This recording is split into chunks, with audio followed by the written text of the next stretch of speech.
श्री मनोज कुमार जी।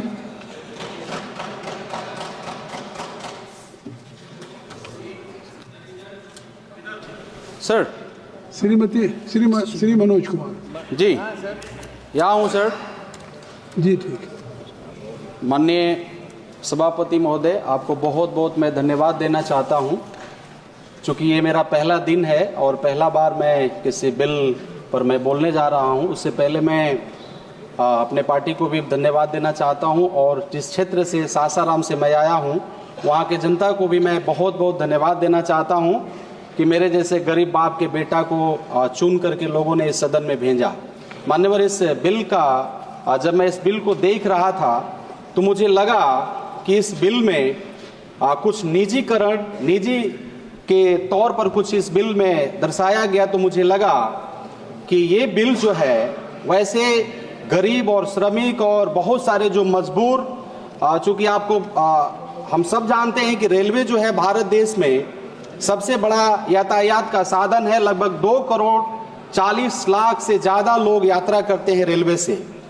तो जिस प्रकार से जैसे ये बिल में कहा गया, भारतीय रेलवे संशोधन बिल 2024 को लोकसभा में पेश किया गया है, जो रेलवे की स्वायत्तता और प्रभावित निजीकरण की संभावना एवं रेलवे कर्मचारियों के हितों पर प्रभाव कम कर सकता है। इस बिल के माध्यम से रेलवे बोर्ड एक्ट 1905 को निरस्त किया जाएगा और इसके प्रावधानों को रेलवे एक्ट 1989 में शामिल किया जाएगा।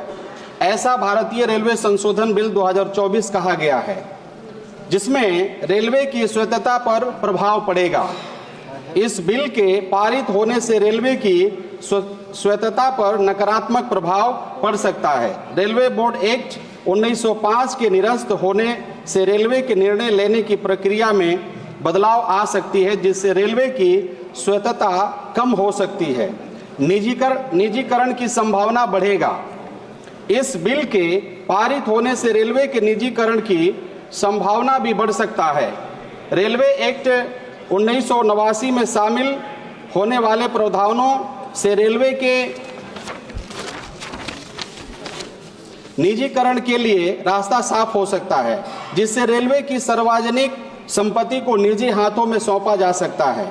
जैसे कि आपको पता होना चाहिए, माननीय हमारे आदरणीय मंत्री महोदय भी बैठे हुए हैं, जब चूंकि जिस कॉन्टेक्स्ट में हम जीते हैं भारत देश में, जैसे जहां निजीकरण की बात आती है वहां कंट्रोल आ जाता है, वहां अपने मनमाने ढंग से उसमें, चूंकि इसमें यात्रा का भी जिक्र किया गया है, टिकट का भी, तो जब निजी लोग आएंगे रेलवे में और रेलवे निजी लोगों के हाथों में जाएगा तो वो अपने मनमाने करेंगे और अपने रीति से वो फिक्स करेंगे।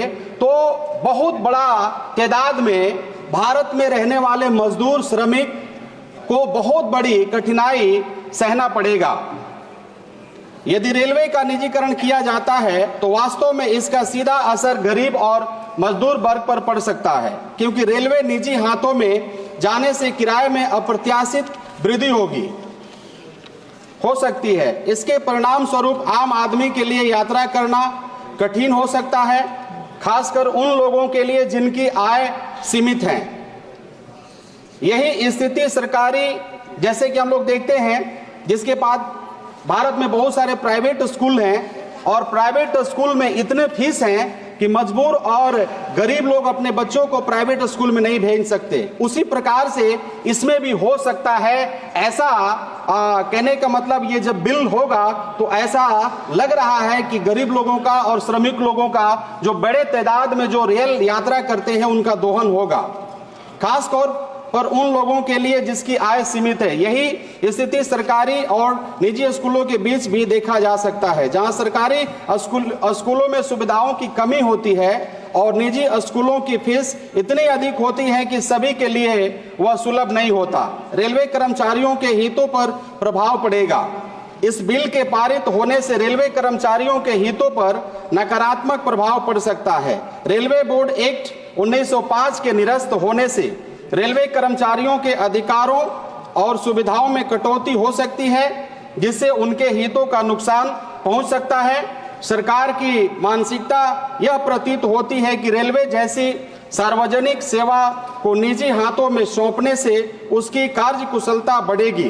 भारतीय रेलवे संशोधन विधेयक 2024 में रेलवे को लेकर जैसे जो प्रस्ताव सदन में रखा, उसमें यह कहा गया है कि इससे रेलवे बोर्ड को अधिक अधिकार मिलेगा, जिससे उसकी क्षमता को वृद्धि होगी